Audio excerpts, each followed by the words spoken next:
usidharau. Kwa nini ukatae kuongea? Hii ni serikali, tumekuja. Sina cha kuongea. Huna cha kuongea. Kwa nini? Habari gani Mwanakeo TV, kama ni mara yako ya kwanza, tafadhali subscribe na turn on notification. Karibu katika ulimwengu wa siasa. Jina langu ni Dewakeo TV. Boniface Jacob, huyu hapa alishawahi kuwa meya wa jimbo, meya wa Ubungo. Boniface Jacob anasema makosa 10 ya mwenyekiti Msukuma au madiwani na halmashauri ya wilaya ya Geita kwa mwekezaji Rashidi. Ifahamike kwamba huyu alishawahi kuwa meya wa Ubungo, lakini ameainisha makosa ambayo mbunge Msukuma ameyafanya. Kumekuwa na mzozano mkali kati ya mwekezaji na mbunge wa Geita ambaye ni Msukuma. Na nukuu haya maneno ya Boniface Jacob kumlaza, anasema makosa 10 ya mbunge Msukuma, yaani madiwani na halmashauri ya wilaya ya Geita kwa mwekezaji Rashidi. Utangulizi. Uchambuzi huu umeandikwa kwa kuzingatia uzoefu wangu kama kiongozi mzoefu katika tawala za mikoa na serikali za mitaa kufuatia kusambaa kwa video mjongeo inaonyesha tukio la vurugu kati ya mbunge Msukuma, madiwani wa halmashauri ya wilaya ya Geita na mwekezaji Rashidi. Katika uchambuzi huu nimetumia kanuni za kudumu za halmashauri ya wilaya ya Geita za mwaka 2004 pamoja na sheria namba 7 ya mwaka 1982 ya serikali za mitaa na mamlaka ya wilaya, yaani sura namba 287. 1. Haki ya mwalikwa kujieleza. Nimesikia mwekezaji ambaye ni Rashidi akisema wazi kuwa katika ziara ile ya mbunge pamoja na halmashauri hakuwa na cha kueleza. 1. Kauli hiyo ilikuwa sahihi kisheria kwa kuwa mwekezaji ana haki ya kujieleza kwa maandishi au kupitia uwakilishi rasmi wa kisheria badala ya kulazimisha kujieleza yeye binafsi mbele ya kamati au hadhara. 2. Baada ya hilo halmashauri na kamati husika zilipaswa kurejea ofisi kufanya majadiliano ya ndani na kufikia azimio rasmi, kisha kumwagiza mkurugenzi wa halmashauri kuchukua hatua kulingana na maadhimisho hayo. Hoja namba 2. Utaratibu wa maswali au kwa mwalikwa, yaani mwalikwa lazima aulizwe maswali. Kuna uwepo na utaratibu maalum. Anasema mjumbe wa halmashauri katika kikao au ziara hauruhusiwa kuelekeza maswali au hoja moja kwa moja kwa waalikwa. Badala yake mjumbe anatakiwa kuwasilisha hoja au swali lake kwa mwenyekiti wa kikao ambaye ndiye mwenye mamlaka ya kumwagiza mwalikwa kutoa ufafanuzi. Hii ni kwa mujibu wa kanuni ya 16(6) inayosema mjumbe anapozungumza ataelekeza mazungumzo yake kwa mwenyekiti tu na atapaswa kusimama. B.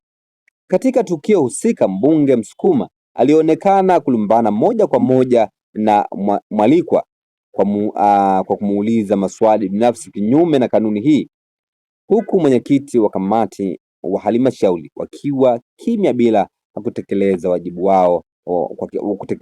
wao kwa kiongozi. Namba 3.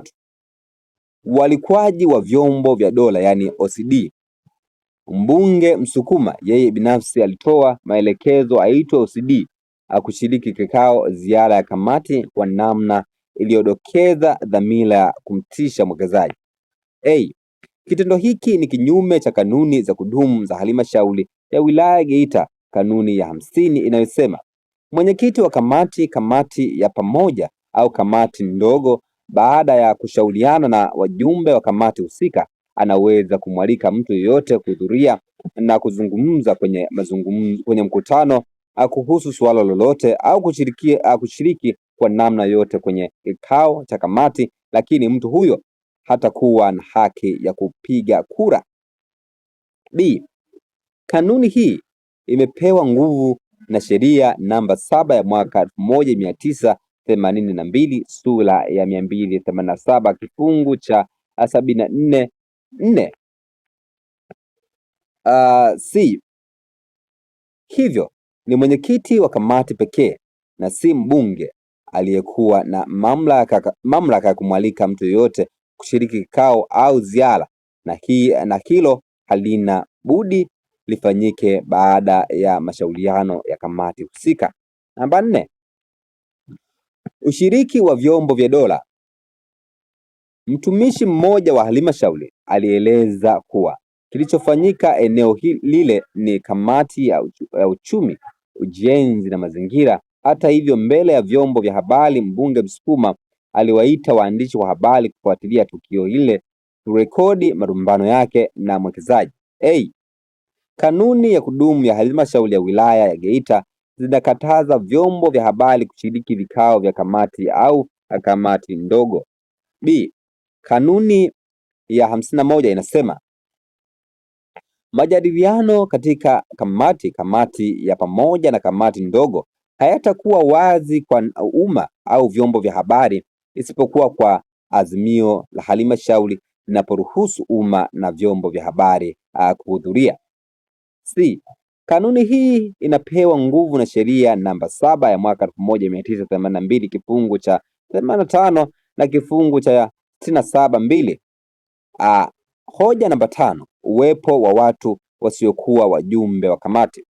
Uwepo wa watu wengi nje ya wajumbe halali wa kamati hiyo na madiwani, mbunge na watumishi wa halmashauri ulikuwepo kinyume cha kanuni wa kanuni ya kudumu ya halmashauri ya wilaya ya Geita. Kanuni ya 58 zinaeleza kuwa shughuli na mijadala yote ya kamati ni siri. Mjumbe wa kamati au kamati ndogo haitoi jambo nje lolote litakaloletwa na kuzungumzwa kwa kamati ndogo bila ruhusa. Ameendelea hapo na mazungumzo. Boniface Jacob anasema namba 5, kuwepo kwa watu wasiokuwa wajumbe. Uwepo wa watu wengi nje ya wajumbe halali wa kamati, yaani madiwani, mbunge wa watumishi wa halmashauri walikuwa kinyume cha kanuni. Yaani kanuni za kudumu za halmashauri ya wilaya Geita, kanuni ya 58 zinaeleza kuwa shughuli na mijadala yote ya kamati ni siri. Mjumbe wa kamati au kamati ndogo haitatoa nje jambo lolote linaloletwa au kuzungumzwa kwa kamati au kamati ndogo bila ruhusa ya kamati hiyo. B. Kanuni hiyo imepewa nguvu ya kisheria namba 7 mwaka 1982 sura ya 287 kifungu cha 74 na 74, kanuni zinazokataza mtu yoyote mjumbe wa shughuli kushiriki katika shughuli za kamati, kinyume kabisa na kilichotokea ambapo watu wengi walijazana kusikiliza marumbano kati ya mbunge na mwekezaji. Namba 6. Hoja namba 6 nasema mamlaka ya kamati ya kudumu. Kamati ya kudumu hazina mamlaka ya kutoa maelekezo ya moja kwa moja kwa mwekezaji.